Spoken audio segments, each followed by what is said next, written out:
ते बोलतात ना, हॉस्पिटलची पायरी चढल्याशिवाय शरीराची किंमत समजत नाही. तसंच माझ्यासोबत झालेलं आहे. हे वर्ष खूप काय काय शिकून गेलेलं आहे. सर्वात महत्त्वाची गोष्ट म्हणजे आपलं शरीर हेल्दी असेल तरच आपण हेल्दी आहोत आणि येणाऱ्या वर्षामध्ये सर्वात टॉप प्रायोरिटी माझी जी असेल ती म्हणजे हेल्दी राहणं, हेल्दी फूड खाणं, योगा करणं, एक्सरसाइज करणं, मेडिटेशन करणं. बोलायला खूप सोपं वाटतं, पण बॉडीकडे दुर्लक्ष केल्यामुळे खूप काही गोष्टी फेस कराव्या लागतात. त्यातली ही एक.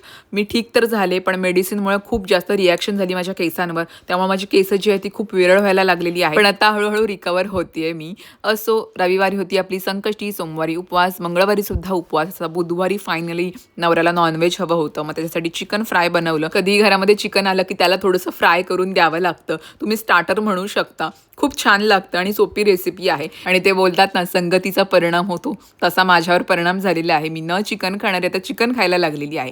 नॉनव्हेज असल्यावर आम्हाला धीर नसते, कधी जेवण होतं असं होतं. चला मग आजच्या व्हिडिओमध्ये एवढंच. भेटू पुन्हा. बाय.